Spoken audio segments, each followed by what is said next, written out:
बिस्मिल्लाहिर्रहमानिर्रहीम। लाखों करोड़ों दुरूदो सलाम मोहम्मद मुस्तफ़ा सल्लल्लाहु अलैहि वसल्लम और आले मोहम्मद पर। मैं हूं उमर दराज गोंदल। सबसे बड़ी खबर वो है चौधरी एतजाज एहसन से मुतल्लिक। आप जानते हैं कि चौधरी एतजाज एहसन के आजकल सितारे गर्दिश में हैं। उन्होंने जनरल बाजवा का नाम लेके गुफ्तगू की और उस गुफ्तगू करने के बाद पाकिस्तान पीपल्स पार्टी जो है वो उनसे लाताल्लुकी इख्तियार करती हुई नजर आ रही है। और उनकी पार्टी के जो पंजाब के सदर हैं उन्होंने कहा है कि एतजाज एहसन इस वक्त इमरान खान के एजेंडे के ऊपर काम कर रहे हैं और उनके खिलाफ पीपल्स पार्टी ने पंजाब की सतह पे करारदाद भी पेश की है।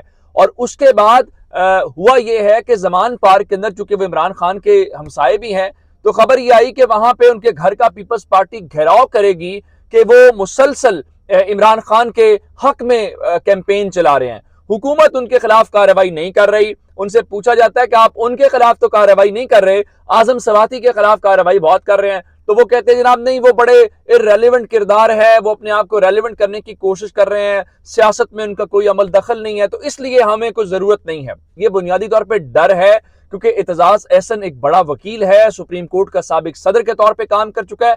आप उसको गिरफ्तार करेंगे तो कोर्ट्स भी आपको नहीं छोड़ेंगी। असल वजह है ये। फिर एतजाज एहसन जो है वो ये जो जजेस इस वक्त बैठे हुए हैं, मिसाल के तौर पे अतर मिनल्ला साहब, ये सारे वो लोग थे, ये पिछली सीट पे थे। एतजाज एहसन अगली सीट के फ्रंट सीट के ऊपर थे, जिन्होंने जजेस बहाली के अंदर काम किया था। अब असल में हुआ क्या है, खान साहब के साथ उनके मरासिम जरूर हैं। मरासिम से मुराद यह है कि एक तो खान साहब के वो हमसाए हैं जमान पार्क के अंदर। जिस दिन इमरान खान के ऊपर तौहीन अदालत की कार्रवाई लगी और वहां पे अदालती मुआविन मुकर्रर करने की बात हुई, तो मुख्तलिफ जब नाम दिए जा रहे थे तो खान साहब ने अपने वकील को कहा एतजाज का नाम दो, यानी एतजाज एहसन को यहाँ पे करवाओ, यानी वो उनको पसंद भी करते हैं। लेकिन एतजाज एहसन कभी भी तहरीक इंसाफ का हिस्सा नहीं रहे। उसकी वजह यह है कि वो पीपल्स पार्टी के एक लिहाज से बानी अरकान में तस्वुर किए जाते हैं, पुराने साथी हैं वो, और वो कहते हैं कि मैं पाकिस्तान के अंदर तहरीक पाकिस्तान का सबसे कम उम्र कैदी था। एक बड़ा खानदान है, गुजरात से उनका ताल्लुक है। अब खबर है उनकी पाकिस्तान तहरीक इंसाफ से मुतालिक, चूंकि खुद पीपल्स पार्टी वाले कह रहे हैं वो इमरान खान के हक में बोल रहे हैं, तो खान साहब के साथ उनकी दोस्ती भी है जिससे वो इनकार नहीं करते, और वो मुख्तलिफ मौक़ों के ऊपर इमरान खान की खुल के तारीफ भी करते हुए नजर आते हैं। अगर आपको याद हो, जब धरने वाला मामला ज्वाइंट सेशन चौधरी निसार की उन्होंने क्लास ली थी, तो वहां पे उन्होंने हक में बात की थी। उन्होंने कहा वो बहादुर है लेकिन हारे हुए लश्कर में है। अब एतजाज एहसन तहरीक इंसाफ का हिस्सा बन गए हैं या बनने वाले हैं, या उनकी आपस में कोई निगोशिएशंस हो रही हैं, या पाकिस्तान तहरीक इंसाफ के अंदर वो शामिल होते हैं, तो पाकिस्तान तहरीक इंसाफ उनको क्या ओहदा, क्या जिम्मेदारी जो है वो देगी, ये आज का इंपॉर्टेंट सवाल है।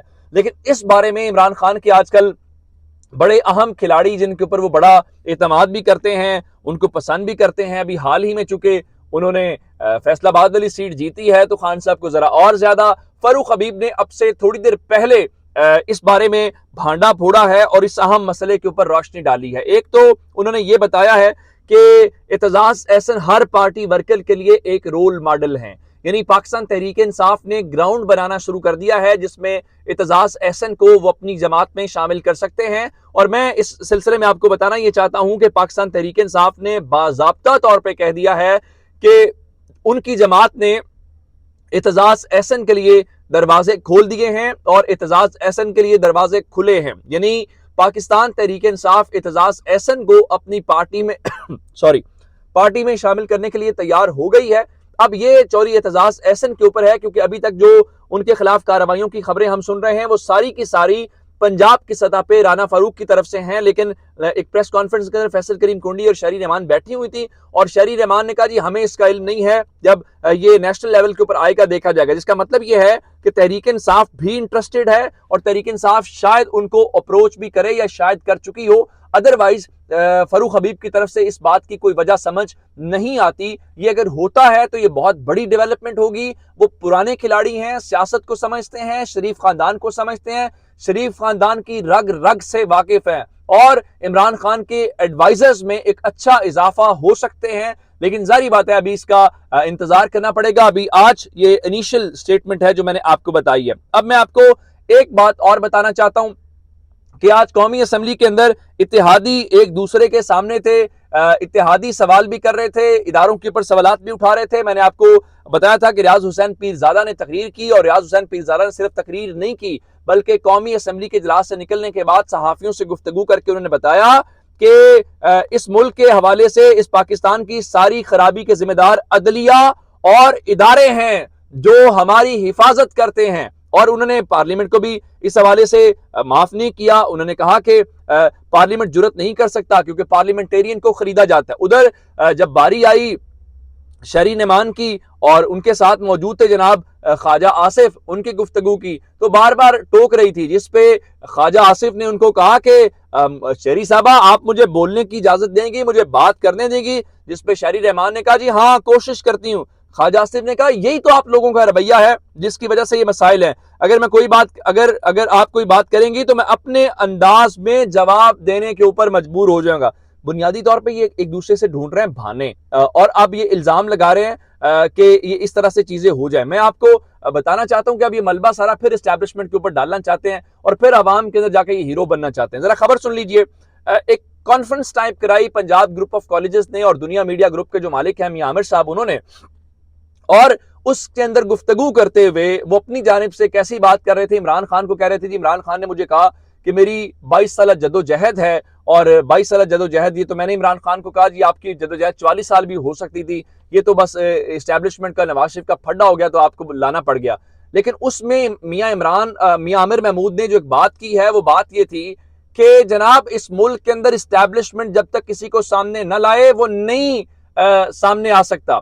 ये खुद मेरा ख्याल है एस्टैब्लिशमेंट के ऊपर इल्जाम है। एस्टैब्लिशमेंट तो कहती रही है उसका माजी में सियासत से कोई ताल्लुक नहीं है, और अगर अब भी उनका सियासत में ताल्लुक नहीं है तो पाकिस्तान के इतने बड़े मीडिया ग्रुप का मालिक ये क्यों बात कर रहा है? एस्टैब्लिशमेंट को इसके ऊपर नोटिस देना चाहिए, या बात एस्टैब्लिशमेंट तब ठीक कर रही थी कि हमारा सियासत से कोई ताल्लुक नहीं है, या फिर आज क्योंकि तब भी कहते थे अब भी कहते थे, तो फिर एतबार पाकिस्तानी कब करें कि आपका एस्टैब्लिशमेंट से का सियासत से कोई ताल्लुक नहीं है। एक खबर मैं आपको और दे देता हूं, और वो ये है कि ये इलेक्शन से सारे भाग क्यों रहे हैं, इनकी परेशानी है क्या। 2018 के जनरल इलेक्शन के बाद इलेक्शन कमीशन में तकरीबन 2 करोड़, मैं 2 लाख की बात नहीं कर रहा, मैं 20 लाख की बात नहीं कर रहा, 2 करोड़ नए वोटर रजिस्टर हुए हैं जिनकी उम्र 18 से 40 साल है। यह है इमरान खान का वोट बैंक, जिसकी वजह से ये घबराए हुए हैं, ये डरे हुए हैं, इनकी परेशानी है। और पाकिस्तान तहरीक इंसाफ के आज सेनेटर फैसल जावेद फरमा रहे थे, उनका ट्वीट आया कि इलेक्शन का ऐलान या अवामी मार्च, इंतजार की घड़ियां खत्म होने वाली हैं। अक्टूबर है जनाब, 10 दिन मैंने आपको बताया था, शेख रशीद कह रहे हैं कि 10 दिन के अंदर अंदर आर पार मामला हो जाएगा। लेकिन एक बात मैं आपको बताऊं कि इस 10 दिन के आर पार के अंदर जरदारी साहब की मौज लग गई है। जरदारी साहब के खिलाफ मुख्तलिफ 90 की दहाई में 4 रेफरेंसेस बनाए थे, और इस मौजूदा नून लीग की गवर्नमेंट के दौर में, जिसके अंदर एक ट्रैक्टर वाला था, एयरवे गोल्ड पोलो ग्राउंड था, मुख्तलिफ किस्म के जो और SSG कोटेकना था, उन सारों के अंदर अब बताया गया है कि जो 25 साल पुराने केसेस हैं, नैब के मुताबिक उनका रिकॉर्ड लापता हो गया है। और अब उन्होंने इस्लामाबाद हाई कोर्ट से कहा है कि जनाब चूंकि रिकॉर्ड नहीं है तो ये जो 2015 में हमने नैब के बरी होने के हवाले से कहा था, हम वो अपीलें वापस लेते हैं। तो अब जरदारी साहब को जो बरी किया गया था, उस फैसले को चैलेंज किया था नैब ने कहा जी हम उस फैसले को चैलेंज नहीं करते, यानी जो जरदारी साहब को आपने बरी किया है वो हमें कबूल है, जो आपने बिल्कुल ठीक किया है। आसिफ जरदारी के खिलाफ शवाहिद नहीं, सिर्फ फोटो कापियां हैं, और अपीलों पर समाअत अदालती वक्त का ज़िया होगा। यही वो सवाल है जो आज जस्टिस एजाजुल एहसन साहब ने पूछा था, कोई रह तो नहीं गया जिसके खिलाफ जिसको वो ना मिला हो रिलीफ। जाहिर बात है क्यों मिलेगा। हाँ, एक बात जरूर है, इमरान खान को नहीं छोड़ना। इमरान खान को कल सुप्रीम कोर्ट ने बुलाया है और उनके खिलाफ ISI IB की रिपोर्ट्स अदालत के सामने आ गई हैं, जिनकी रोशनी में कल दिन 1 बजे अहम केस की समाअत है, और लॉन्ग मार्च के हवाले से बताया जा रहा है कोई अहम फैसला हो सकता है। वो फैसले होते रहे, लेकिन मार्केट के अंदर ये गवर्नमेंट, ये कंपनी चलती हुई नजर नहीं आ रही। कैसे? आज इंटरबैंक के अंदर डॉलर 1 रुपया 16 पैसे बढ़ने के बाद 220 रुपए 87 पैसे के ऊपर चला गया। ये इंटरबैंक मैंने बताया ओपन मार्केट के अंदर 2 रुपए कीमत बढ़ने के बाद 228 रुपए के ऊपर ट्रेड कर रहा है। लेकिन आपने घबराना नहीं है, तजर्बाकार आए हैं और तजर्बाकार डार साहब हैं, वो कहते हैं कि मेरा 25 साल से पुराना तजर्बा है, मैं चीजों को डील करना जानता हूं। अपना बहुत सारा ख्याल रखिएगा। खुदा हाफिज।